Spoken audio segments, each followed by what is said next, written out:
Qu'est-ce que tu fais? J'installe un poster. Il est 21h, bébé dort. T'es pas fou? Mais je vais pas faire de trous, c'est des posters Displate. Des posters quoi? Cette vidéo est sponsorisée par Displate. Displate, ce sont des posters en métal que vous pouvez fixer à vos murs en seulement 20 secondes et sans outils, parce qu'ils sont magnétiques. Son système de montage magnétique est unique et facile à installer, alors plus besoin de mettre des clous, des vis ou de la pâte à fixe. Et si vous voulez en changer, c'est pas sorcier. Alors je te montre l'installation. Tu prends d'abord la lingette, tu nettoies la surface où tu vas mettre ton poster. Faut vraiment qu'on nettoie la maison plus souvent. Tu prends la feuille de protection, tu la mets sur le mur. Alors nous, comme c'est une grande plaque, on en a deux.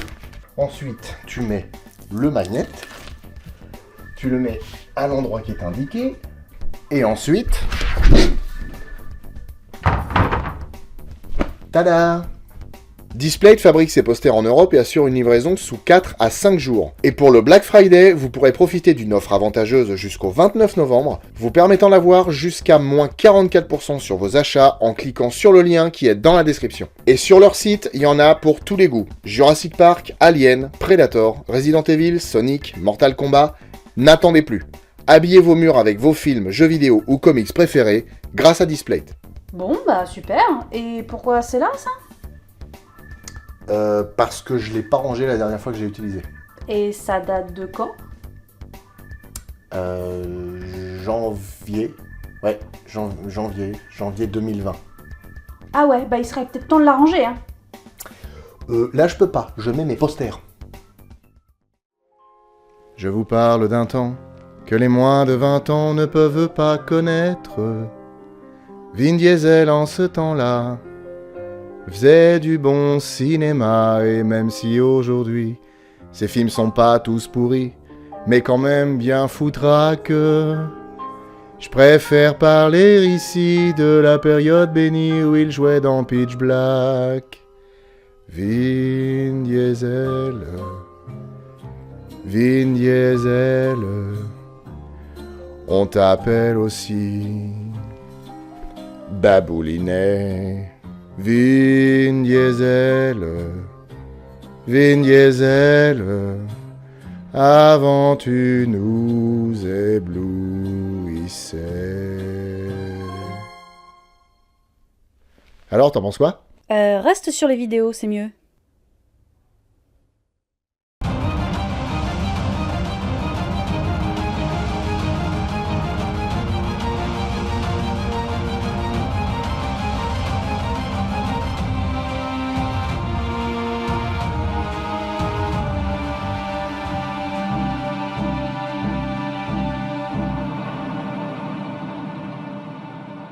Pitch Black est un film de science-fiction australo-états-unien sorti le 19 juillet 2000, réalisé par David Towie, qui a bossé en tant que scénariste sur Critters 2, Warlock, Timescape, Le Fugitif, US Marshal et À Armes Égales. Il s'est fait connaître en tant que réalisateur avec Terminal Velocity et les 3 films live de la saga Riddick, qu'il a aussi scénarisé. Le 4e film étant un film d'animation qui, chronologiquement, est censé se dérouler entre les événements de Pitch Black et des chroniques de Riddick. Le film démarre comme n'importe quel film de science-fiction depuis Alien, avec un vaisseau en pilotage automatique qui vogue dans l'espace. Le Hunter Gratzner transporte des marchandises et des passagers en hypersommeil. Et apparemment, parmi eux, il y a un mec qui nous parle et qui doit sûrement faire un numéro de mentaliste quelque part dans un coin de la galaxie. On me transfère avec des civils. Au bruit, une quarantaine, à peine plus. J'ai aussi senti une femme. T-shirt, bottes, ceinture à outils en cuir. Mon cher Baboulinet, est-ce que tu pourrais me dire ce que porte la femme qui se trouve à la place 24 du rang 17? Elle a un sac en toile de jute, qui sent le guacamole. Sa robe s'arrête au-dessus du genou et elle a une culotte bleue. On applaudit Baboulinet! Putain, tu parles d'une honte de finir comme ça. Eh, ça pourrait être pire, hein. Tu pourrais conduire des voitures qui défient la gravité sur 12 films. 3 mois, ça paye les factures, mais ça achète pas la crédibilité. Le vaisseau passe dans le sillage d'une comète et des micrométéorites abîment la carlingue et tuent le capitaine. C'est donc à Caroline et Greg, respectivement pilote et officier de navigation, de poser l'engin sur la planète la plus proche. Et ça se fera pas sans dégâts. À un moment, Caroline hésite à sacrifier les civils pour pouvoir poser le vaisseau correctement, mais c'est anecdotique. Après un crash somme toute correct, il ne reste plus que 10 personnes sur les 40 passagers de la chariote volante. Ça aurait pu être 11, mais Greg s'est empalé sur une barre de métal et doit souffrir jusqu'à la mort parce qu'il n'y a plus de kit de soins. Il reste donc Caroline, Shaza, Jake, Zek, Paris, Abu et ses 3 ados, Ali, Sulaiman et Hassan, et Jones, un chasseur de primes qui a manifestement perdu son bagage.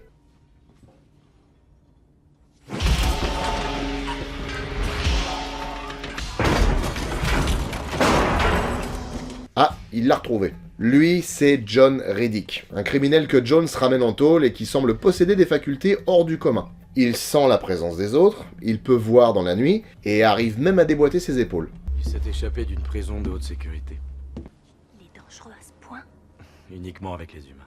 Effectivement, il a pas l'air très commode. En plus, c'est une armoire. En faisant une double Riggs, Riddick parvient à s'échapper, et comme Jones le décrit comme une machine à tuer les gens à coups de matasaté, la paranoïa monte chez les survivants. Alors il s'équipe d'armes primitives appartenant à Paris. Et en plus, il a ramené de l'alcool. Donc on peut en conclure qu'il ne va pas à la fête du corbeau. Je suppose que vous n'en boirez pas. Ça ne nous est pas permis, surtout en pèlerinage. Vous réalisez qu'on n'a pas d'eau? S'il y en a parmi vous qui ont prévu de se perdre dans le désert, ne prenez jamais d'alcool. Ça déshydrate. C'est pour ça que quand on boit 1 litre de bière, on en pisse 3 litres. Il est peut-être bon comme chasseur de primes, mais niveau survie, c'est un peu une buse. Constatant qu'il n'y a pas 1, ni 2, mais bien 3 soleils dans le ciel, une partie du groupe se décide à aller chercher de l'eau. Pendant ce temps, Shaza et Jack tentent de faire une ouverture au chalumeau dans la soute du vaisseau, et Zek enterre à peu près dignement les victimes du crash. Et Paris se la coule douce tranquillement avec du pinard et un cigare. Je parie qu'il vous aura là, juste là, sous la mâchoire, et que vous l'entendrez même pas approcher, parce que Riddick est très doué. Quelques soucis, cet enfant a. Eh, pas mal l'imitation de E.T. D'ailleurs, on va en parler de E.T. Parce que c'est un monstre. Un monstre gentil, mais un monstre. Sérieusement. E.T. Quoi? C'est quoi ce bruit? Eh ben, ça, tu vois, je pense que ce sont des fans de Star Wars qui chargent vers la maison. Ainsi, les chercheurs d'eau tentent de trouver une oasis sur une planète bombardée d'UV par 3 soleils. Des arbres. Et des arbres, ça veut dire de l'eau. Sauf que c'est pas des arbres. Non, c'est un parc pour jouer. Babouliné, il se cache et les autres, ils le trouvent pas. Babouliné, il aime bien les cheveux. Les cheveux de la fille sont beaux. Babouliné, il a plus ses couettes. Elle lui manque ses couettes. Non, bon, plus sérieusement, c'est un cimetière de grosses bait. Il dit qui a bien pu tuer des animaux aussi gigantesques. Et ça, c'est une bonne question. Mais on verra ça plus tard. Le groupe mené par Jones et Caroline arrive dans une base abandonnée où se trouve un point d'eau. Bon, faut mettre en route la pompe, mais vu que tout marche à l'énergie solaire, ça doit pas être bien compliqué d'en avoir. Ils disent que Dieu est grand. Allahu Akbar, oui. Bon, je veux pas jouer les spoilers, hein, mais vu ce qui va se passer après, ne loue pas ton dieu trop vite. Apparemment, la station était occupée par des scientifiques qui étudiaient l'environnement de cette planète. Et ils ont tous mystérieusement disparu. De son côté, Caroline fouille un des bâtiments et en ouvrant un volet pour avoir de la lumière, active une machine qui semble reproduire les cycles du système solaire dans lequel cette planète se trouve. Ce qui lui permet de comprendre que le jour y est perpétuel. Et en reprenant sa fouille du site, elle trouve un vaisseau tout neuf, mais qui n'a plus de batterie. Bon, c'est pas très grave, vu qu'ils peuvent en récupérer sur la navette crachée. Et d'ailleurs, sur place, c'est la panique. Ils pensent avoir la visite de Riddick, mais c'est en fait un survivant qui n'a pas survécu, donc... Bordel de merde. J'ai cru que c'était lui. Que c'était Riddick. Alors par contre, Riddick est très fort pour se foutre de la gueule du monde. Hein. Zek va enterrer le corps là où il a mis les autres, mais il semble avoir disparu. Et comme il y a un trou dans la tombe qui n'était pas là avant, il regarde à l'intérieur.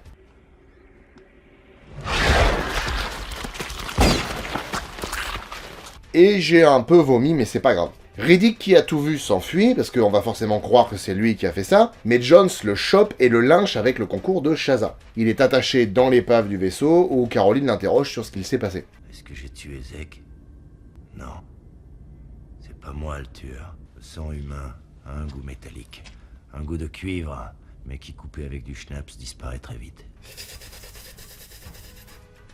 Vous semblez tous avoir tellement peur de moi.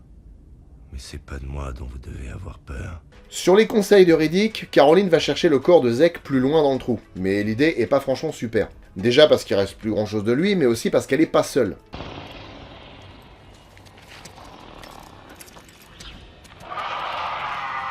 Heureusement pour elle, c'est un des personnages principaux, donc elle se fait pas attaquer. Par contre, elle a un peu chaud au cul, parce que les bestioles lui barrent la sortie, ce qui fait qu'elle doit monter par une espèce de puits de lumière. Mais en plus de ça, elle est reliée à Abu par une corde qui l'empêche de monter. Heureusement, ils la font sortir en éclatant le puits. Puisque Riddick n'est plus la menace principale du coin, Jones passe un marché avec lui. Tu travailles sans chaîne, sans surveillance, et on laisse de côté les poignards. T'es en train de dire que tu me remets en liberté? Tu pourrais avoir été tué dans l'accident. Alors, ça marche? C'est un peu tendu, mais il accepte. Et les voilà tous partis avec le matériel et une seule batterie vers le vaisseau de secours qui est dans la base abandonnée. Sauf que le vaisseau a besoin de 4 batteries supplémentaires pour fonctionner correctement. Par contre, pour les acheminer, va falloir des biscottos, parce qu'elles font 35 kg chacune. Heureusement, Shazar retape un tout-terrain solaire qui peut largement les emmener eux et les batteries. Alors pour fêter ça, ils font un apéro à la flotte. Alors ça ressemble à ça, la fête du corbeau, du coup? Pendant qu'il s'hydrate et juge le cosplay de Jack, Ali visite la salle de forage qui est encore plongée dans le noir. Malheureusement pour lui, le rétablissement d'électricité ouvre un panneau du toit qui fait entrer de la lumière et dérange un nid de petites bestioles volantes qui vont le bouffer des pieds à la tête et disparaître dans un puits. Ce qui permet au groupe de comprendre que les scientifiques qui vivaient là ont foré un peu trop loin et ont réveillé les maudites bestioles. Mais les emmerdes ne font que commencer, parce que la maquette du système solaire les informe qu'une éclipse a lieu tous les 22 ans. Et alors, me direz-vous? Eh ben juste avant, Caroline a trouvé un échantillon de roche collecté par les scientifiques qui est daté de 22 ans pile. Donc, ce qui doit arriver, arrive. Les planètes commencent à s'aligner et Hadès se prépare à faire sortir les titans de leur prison en volant les pouvoirs d'Hercule. Mais qu'est-ce que tu racontes? C'est pas le même film. On chante, on danse, on tchatche, on s'embrasse, on rentre à la maison, elle est pas belle la vie.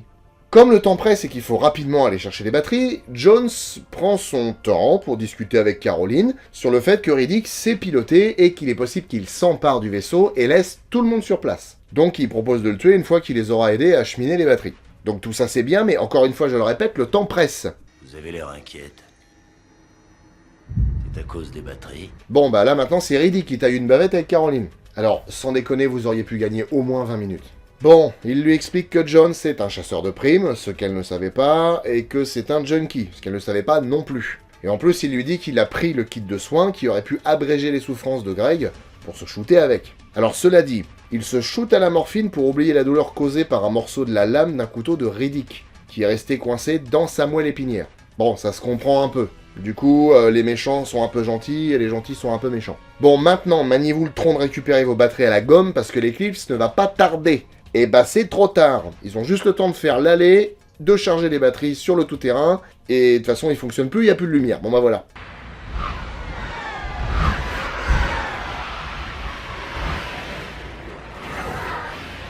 Messieurs, dames, ce n'est qu'une suggestion, mais à votre place, je m'enfuirai! Alors, à votre avis, qui va survivre? Le rôle principal ou le rôle secondaire?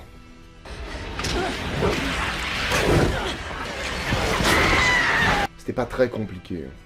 Shaza part donc en morceaux, mais juste avant que le soleil ne tire sa révérence, Riddick enlève ses lunettes pour voir arriver la version adulte des petites saletés volantes qui se lancent à l'assaut du monde de la nuit.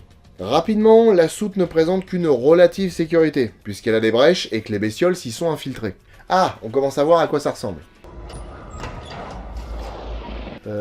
D'ici, je dirais que ça ressemble à un xénomorphe et un requin marteau. Un martmorphe. Un xénoto. Riddick reste impassible devant le xénoto qui graille un des petits, mais Hassan ne maîtrise pas son sang-froid aussi bien que lui. Sauf que pour Riddick, c'est pas fini, parce qu'un troisième animal lui court après, mais Jones lui plombe le cul.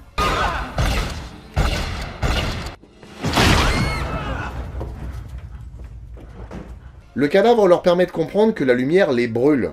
Mais ça les aide pas des masses, étant donné qu'à part un chalumeau et deux lampes de poche, ils ont que dalle pour éclairer. Ça n'empêche qu'ils doivent quand même ramener les batteries au vaisseau pour s'en aller, parce que si c'est pas les bestioles qui les tuent, ce sera la faim. Ou la soif. Parce que apparemment la nuit risque de durer un moment. J'ai l'impression, d'après la maquette, que les deux planètes bougent à la même vitesse. Il est possible que la nuit dure quelque temps. Caroline propose alors de prendre tout ce qui est lumineux, de prendre les batteries et de laisser Riddick mener le groupe au vaisseau. Alors pour la vision nuit, c'est pas bête. Par contre, est-ce qu'on peut lui faire confiance? Ça a l'air dégagé. T'avais dit que c'était dégagé. Ça avait l'air dégagé. Les monts ont leur importance, tout ça... Dans l'idée, le plan est simple, et marche même plutôt bien. Les bestioles se tiennent effectivement à l'écart de la lumière, mais il y a toujours un con pour tout foutre par terre. Alors ça commence par Jake, qui s'éloigne pour récupérer une fusée de détresse qui est tombée du chariot. Abu le sauve in extremis d'un Xenoto. Paris a peur parce que c'est à la page 52 du scénario, voilà. Il fout le camp en embarquant l'alimentation des lumières qui se pète et plonge tout le monde dans le noir. Mais c'est bien fait pour sa gueule, il crève. Je voulais mourir en France. Donc t'as un mec qui s'appelle Paris qui voulait mourir à Paris. Et ben avec des plans comme ça, c'est pas plus mal que tu crèves. Le groupe reprend la marche en s'éclairant avec les fusées de détresse et des cocktails Molotov et constate que Riddick les a fait tourner en rond. Le canyon est devant. J'ai tourné en rond pour avoir un peu de temps pour réfléchir. Comme d'hab, si vous ne voulez pas vous faire spoiler la fin du film, rendez-vous à ce moment de la vidéo. Tant que j'y pense, sur notre magasin en ligne du 25 novembre au 1er décembre, il y a moins 15% sur tout le magasin et les frais de port sont offerts. Et je pense aussi à ça, je crois qu'on vous en a jamais parlé, dans les descriptions de nos vidéos, vous trouverez des liens d'affiliation vers la Fnac et Amazon qui vous permettront d'acheter les films dont on parle dans nos vidéos, en DVD, en Blu-ray, en coffret, en 4K, etc. En fait, comme on a un bis-bis avec eux, on touche une commission dès que vous achetez quelque chose. Ce qui fait que vous pouvez à la fois vous faire plaisir et nous soutenir en même temps. À ce moment-là, un nouveau problème arrive dans l'équation. C'est le couloir de la mort là-bas. C'est pas évident avec cette fille qui saigne. Elle. Ouais, en fait, Jake n'est pas un garçon, c'est une fille. Et comme c'est pas la bonne période pour elle, les bestioles ne vont pas la lâcher. Caroline propose alors de retourner au vaisseau, tandis que Jones ordonne de continuer tout droit. Une dispute éclate alors entre eux, et Jones balance le dossier qu'il a sur elle. Avant le crash, elle a voulu se séparer de la cabine passager. Elle a voulu nous tuer pendant qu'on dormait. Fermez votre gueule. Donc maintenant, c'est lui qui commande. Ils reprennent la direction du canyon, et en chemin, il fait une proposition au nyctalope. Tu tues la gosse et j'empêche les autres de t'emmerder. Sauf que l'idée ne plaît pas à Riddick. Alors, bagarre.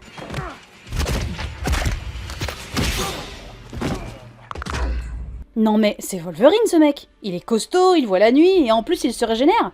Ou alors, c'était pas son bras. Bah, tu veux que ça soit quoi? Oh. Riddick prend évidemment le dessus, mais au lieu de le tuer, il le fait saigner, ce qui attire un Xenoto qui le plante et lui bouffe la tête. Les 4 autres qui avaient rebroussé chemin sont surpris par son retour et reprennent alors leur route vers le vaisseau. Mais la traversée du canyon au squelette ne va pas être simple, parce que même si les bestioles se bouffent entre elles, elles sont quand même vachement dangereuses. La preuve, l'une d'elles manque de tuer Jake, heureusement que Riddick est là.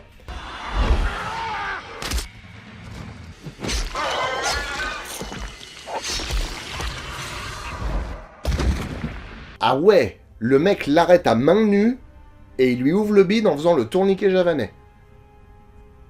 Eh ben... c'est vraiment dommage qu'il soit souvent de mauvais poil, parce qu'un mec comme ça dans ton camp, c'est quand même un plus. Hein. Par contre, il peut pas sauver tout le monde en même temps, alors quand Souley se fait emporter par une bestiole, c'est un peu trop tard. Alors Abu, qui est imam au passage, j'avais oublié de le préciser, a pas de bol, parce qu'il avait 3 jeunes à sa charge, et les 3 sont morts. Donc, pour éviter d'avoir à sauver le cul de tout le monde, Riddick les planque dans une petite grotte, et il emmène les 4 batteries au vaisseau. Il le met en route et se prépare à partir tout seul comme un gros salopard. Mais Caroline surgit devant le vaisseau avec une bouteille pleine de verre luisant et demande à Riddick de l'aider à ramener Abu et Jake. Oui, effectivement, elle a trouvé des espèces de verre luisants dans la grotte, elle les a foutus dans une bouteille, et elle s'est baladée avec et ça a repoussé les bestioles. Elles ont vraiment peur de pas grand-chose, hein. Moi, personnellement, j'aurais pas utilisé ça. Tu entends? Ouais, je les entends. Si on trouve pas de la lumière, elles vont nous tomber dessus. T'inquiète pas, j'ai ce qu'il faut au niveau lumière. Dans l'idée, Riddick en a un peu rien à foutre des autres. Mais elle doit lui plaire, alors il lui fait une proposition. Viens avec moi. Monte.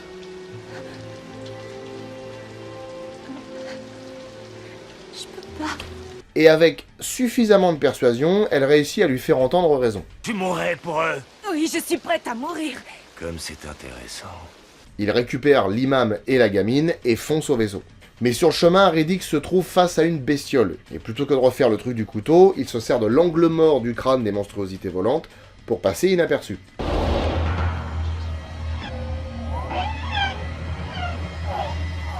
Ah oui, alors par contre, quand il y en a 2, ça marche un peu moins bien. Faut Caroline vole alors à son secours, et faut dire qu'il en a besoin, mais un des Xénotos l'emporte. T'aurais dû accepter sa proposition. Il aurait pas été blessé, puis toi tu serais toujours vivante.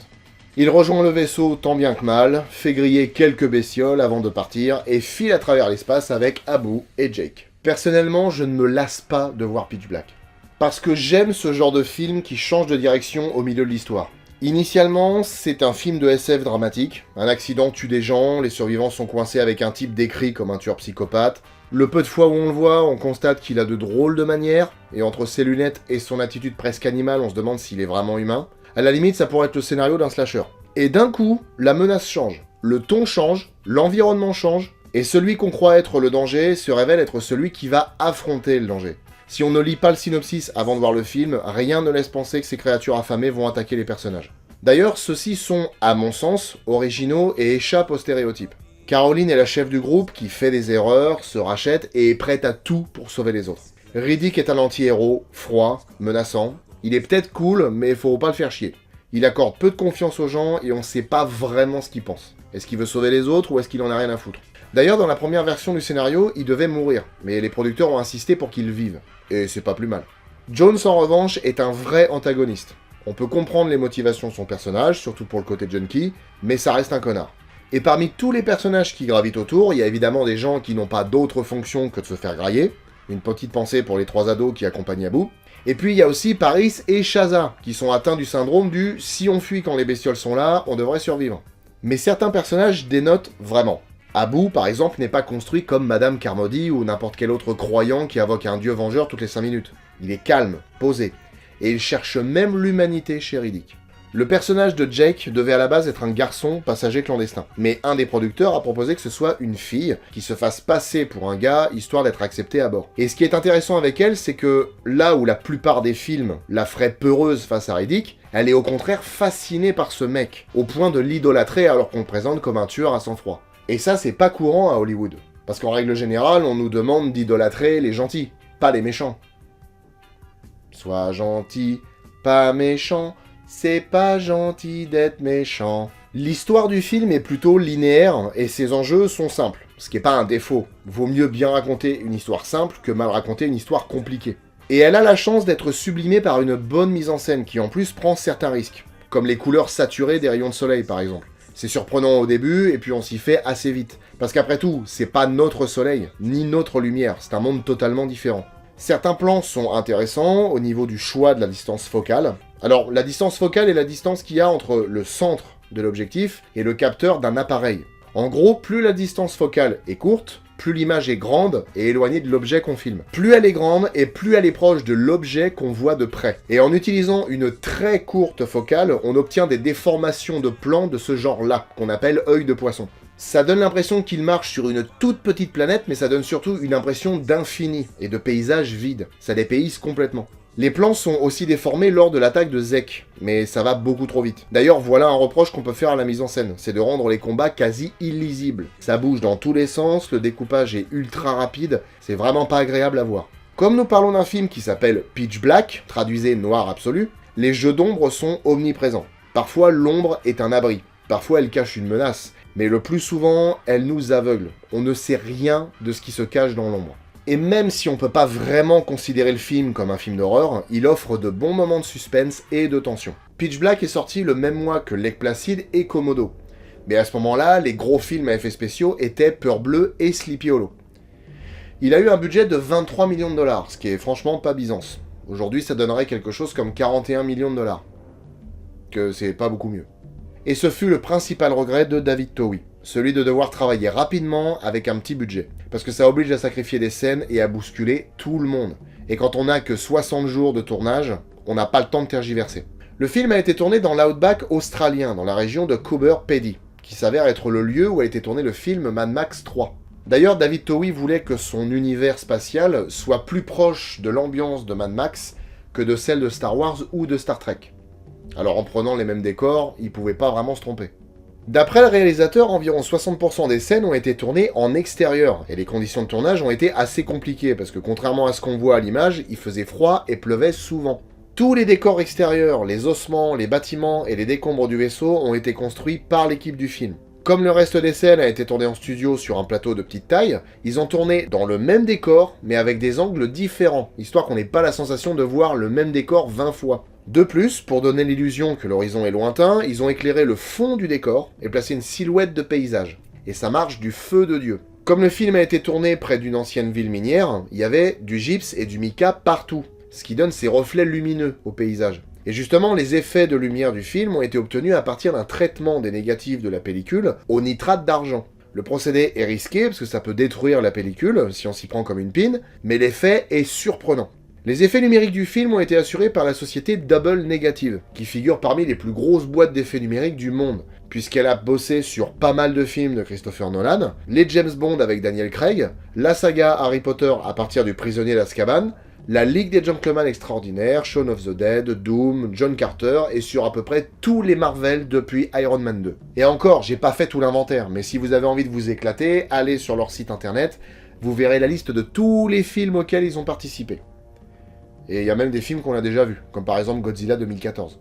Pitch Black a été le premier film sur lequel ils ont bossé, et en dépit du faible budget et de l'âge du film, ça reste correct, même si par moments les effets sont quand même très datés. Les créatures du film, qui sont appelées Bioraptor, ont été designées par Patrick Tatopoulos, un créateur de monstres qu'on connaît bien parce qu'il a bossé entre autres sur Underworld et Godzilla 98. Fait amusant, le premier design que Tatopoulos a proposé pour les Bioraptors a été utilisé pour faire les monstres de Riddick, le 4e film de la licence.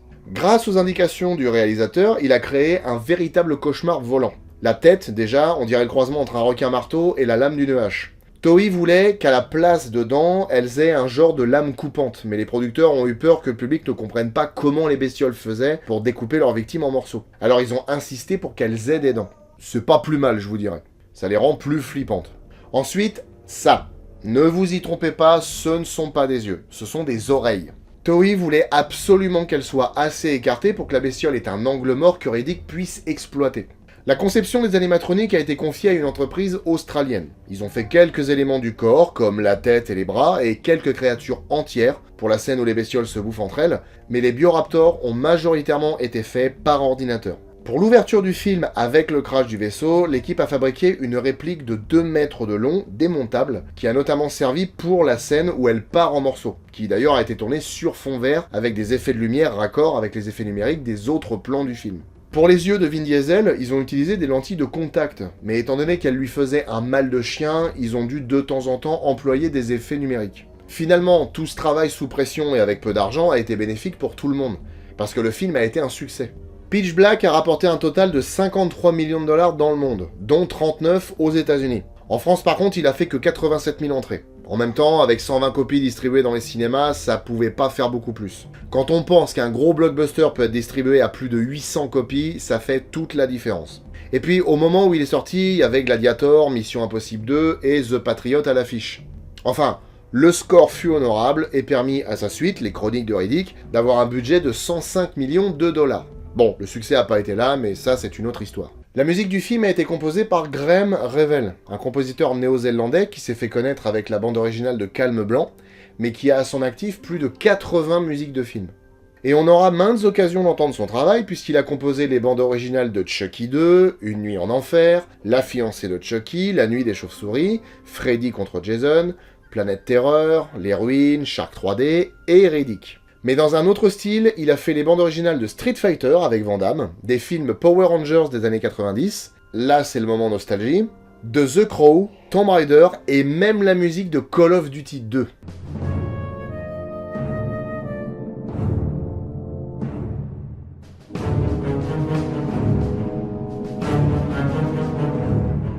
Tellement de souvenirs qui reviennent avec cette musique. Il y a un thème récurrent tout au long du film qui se fait entendre dès l'ouverture.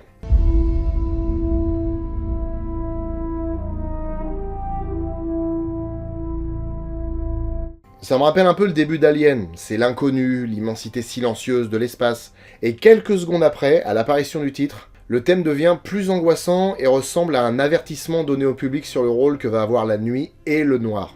Le reste est de l'ordre de la musique d'ambiance, composée de partitions isolées et de micro-thèmes qui traduisent la sensation du moment. Le casting comprend pas mal de têtes qu'on a déjà vues, mais aussi des têtes qu'on verra plus tard. Et bien évidemment, vous aurez tous reconnu celle de Vin Diesel. D'ailleurs, tu savais que Vin Diesel n'allait plus être employé par Hollywood parce qu'il coûte beaucoup trop cher. Ah bon? Bah à cause de la taxe carbone. Hein? Et ouais, la taxe carbone, Diesel. Oh putain. Et Diesel, et carbone, à taxe carbone. Bon, notre cher Pinard Pétrole est dans le paysage depuis un bon moment. Si on met de côté des films comme Il faut sauver le soldat Ryan, Un homme à part, Babysitter ou Babylon AD, c'est un spécialiste des licences parce qu'il joue pour Marvel. Bon, il fait que la voix de Groot, mais ça n'empêche que c'est un rôle. D'ailleurs, il le fait aussi en français, en espagnol, en russe, en portugais et même en chinois mandarin. Il a joué dans la série Triple X, dans Les Riddick, et la saga Fast and Furious, qui doit d'ailleurs en être au 85e épisode à l'heure où on en parle. Ah, et on l'a vu dans la bande-annonce de Arc 2, que j'aurai sûrement la joie de tester sur Twitch un jour ou l'autre. Dans les têtes connues, on a Radha Mitchell. Si vous vous rappelez bien d'elle, elle était dans l'excellent Rogue, mais aussi dans Silent Hill et The Darkness. Mais en dehors des films de monstres, elle a joué dans Phone Games, Man on Fire, Clone, et dans 2 volets de La Chute de la Maison Blanche. Cole Hauser, qu'on avait vu dans La Crypte, a joué dans Fast and Furious 2, tiens. Ah oui, mais il n'y avait pas Baboulinet dans celui-là. Sinon, on a pu le voir dans Will Hunting, La Chute de la Maison Blanche, le monde est petit, tiens, et dans 3 films avec Bruce Willis, Les Larmes du Soleil, Die Hard 4 et Act of Violence. Et puis il y a Keith David. Outre le fait qu'il soit très actif dans le doublage de dessins animés, c'est lui le président des États-Unis dans Rick et Morty par exemple, c'est un vétéran avec une grosse filmographie qui compte notamment 2 films de John Carpenter. Invasion Los Angeles et surtout The Thing. On s'attardera sur sa filmographie quand on verra les 2 films de Carpenter. Conclusion, Pitch Black est un film aux effets spéciaux un peu ridés, mais qui a une histoire et une mise en scène solide. C'est une de ces pépites des années 90-2000 qu'on prend toujours plaisir à revoir. Bon, pour le mois prochain, on va voir un film avec un animal patient. Très patient.